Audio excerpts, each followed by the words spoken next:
Kaya Mr. President, sinachallenge ka po namin. Your State of the Nation address will be on July 22. Let's do it on July 19 or July 20 in Luneta. Kasama po kami. Pati kami magpa-drug test. That's a challenge. Because you owe that as your responsibility and accountability to the drug test. July 19, July 20, bring all the doctors, open it up to all the data. You have nothing to lose. You have everything to gain. Do it!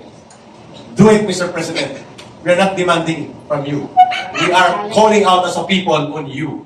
Kasi hinanap po maging Pangulo ng Bansa. Ngayon, there is a question of integrity, competence, and governance on you. How will you restore that? Magiging saksi po kami lahat dito. At kapag nag-negatibo ka in a scientifically proven drug test, mapabalik po ang integridad mo at respetuhin ka. Wala nang mali pala. Wala nang mali pala ang mga ibinibintang sa inyo. But for as long as you will deny it, the lingering of subliminal truth, yung napapailalim na katotohanan ay hindi mawawala. Sapagkat hindi mo hinarap ang pananagutan mong maging lantad ang buhay mo at ang iyong mga ginagawa at ang pamilya mo sa harap ng bayan. Kasi walang pumilit sa iyo na maging Pangulo ka ng bansa. Pero unti-unti mong winawaldas ang blessing na binigay ng Panginoon na ma-redeem ang pangalan mo at ang pamilya mo. Because, sinabi ng mga pastor kanina, reform your wicked ways, be humble. That's right. And listen to the voice of God that will guide you. Yun ang wala sa iyo. July 19 or July 20, we will wait for you sa Luneta.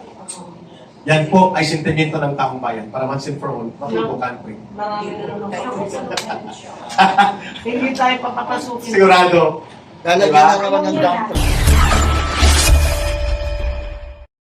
For him to regain integrity in office, he has to face the lingering question of hair follicle publicly transparent.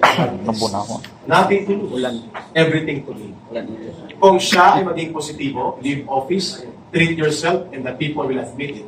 Kung nagkamali ka, at dapat mong baguhin at huwag ipahamak ang buong bansa. Kung siya ay malinis, he can restore integrity in his office. And the moral ascendancy will now get back to his office. Kasi hindi ito mawawala. Di ba? Pero for as long as hindi niya ito ginagawa, the lingering issue of lack of integrity, questionable mental health and capacity to govern and decide for the country will be becoming a divisive issue. At hindi yan mawawala sa kanila. Pero narinig ko ito sa hindi sa believer pero hindi siya religyoso na. Sabi niya, at naniniwala ako. Eksakto. Ang mga parurusahan ng Diyos, bago itong parusahan at dalhin sa pinakamasamang kalagayan, lalasingin muna sila. Lalasingin muna sila. Bago sila. Ganito ang nakikita natin dito sa mga namumuno ng bayan. Para silang mga lasing. At ang sabi nga ni Eric Reyes, bangal. Pero seryoso tayo. For him to regain integrity in office, he has to face the lingering question of hair follicle publicly transparent. Nothing to lose. Everything to gain. You know, the one who fears God fears no one. Amen. And when you stand on what is righteous and true, walang pinakamalakas ang loob na tao kung hindi yung tama at totoo at Yun! hindi mo kaya natin ito. Pero hindi yan lakasan ng loob lang. Biyaya po ng Diyos yan. Kung ang tanong nyo ay kung handa, well, katulad ng sinabi ko kanina, wala pong kinatatakutan ang gobyerno, ang military, at ang satanic principality. The only entity in this world na kinatatakutan nila is the church, the true church of Jesus Christ. Historically and biblically, they turned the world upside down. Sa bawat isang papakain sa leon, you read your church history, susunugin sa Rome, 12 ang tumatayo para mamatay. Kaya sabi nila, hindi effective. Patuloy natin. Brother, isa sa mga namumuno ng pagtitipon na ito, Pastor Roy Gonzalez. Reaction to this. Are you ready? Itong mga pastors na kasama ninyo, ang mga independent Christian ministers, evangelical leaders, na pwede kayong misinterpret na kayo'y lumalaban sa gobyerno. Please clarify. We always look at the scripture, no, na hindi tayo lumalaban sa gobyerno according to the book of Romans. We have to submit to the authority. That is always not absolute. No, hindi ito absolute. Dahil mayroon tayong position. At we do believe, di kami natatakot. No? Sabi nga, God did not give us a spirit of fear, but of love. Ang aming purpose na nandito ay para magkaroon po ng tinatawag nating revival and reformation and follow transformation and national peace. Gusto talaga natin magkaroon ng kapayapaan. Hindi po ito hiningi natin pang sarili, kundi para sa ating kabuuan sa ating bansa. Maraming salamat. Klaro ha? Mga maganda yung binanggit ni Pastor Roy ha? Hindi po absolute na ang sinasabi ni Paul ba yan? Romans and Romans, na submit to the authority, righteous and just authority. Pero kung ang otoridad at kapangyarihan ay mapang-abuso, mapaniin, mapanupil, at nangungurakot gamit ang kapangyarihan, may karapatan po ang mga people's God na magsalita. At hindi yan paglabag sa authority ng kapangyarihan. Pagtutuwid sa mga karabisan ng kapangyarihan. Tama ba ito? Pwede naman ako mag-enroll sa inyo. Okay. We don't like war. Nobody wants war, proxy war.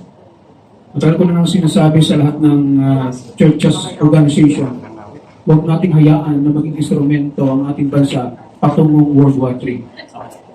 That is not the design of God sa ating country. Ang gusto ng Panginoon ay maging sending nation na ang ating bansa darating ang panahon. And we are really blessed, and we are blessed indeed. At yung katanungan, bakit tahimik ang sabihin natin yung pinakamalaking organization or religious organization? That's the big question, and maganda yung tanong mo.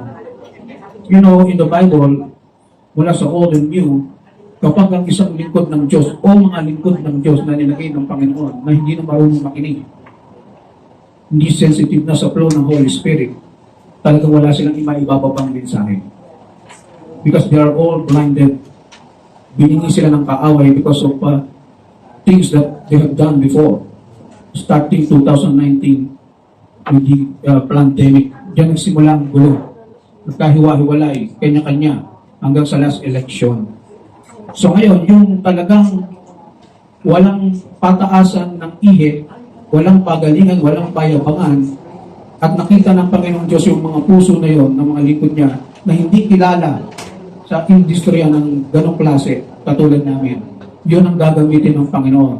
Yung willing, ready, and able, at merong pagmababang loob. Ang gusto na ng Panginoon sa atin, magkaroon ng great revival. At paano magkakaroon ng great revival, kailangan muna magkaroon ng unity in the body of Christ. So there will be transformation, reformation, and restoration. Then, reposition ourselves, all of us, reposition ourselves para ready tayo sa pagbuhos ng natural to supernatural blessing. Mr. President, you know me, kilala mo ako. Matagal na akong gustong makipag-usap sa iyo. My emails, my calls ay hinahadlangan. I don't know. Ayaw ba nilang umasenso at umangat muli ang bansa? Simple lang ang nasa isip at puso ko, bakit gusto magkaroon ng gera? Because walang pera. Galang ilan lang makikinabang. Yung offer namin, Mr. President, you know the management group, you know the ITC, Federal Reserve, you know, we are all ready. We are just waiting for you.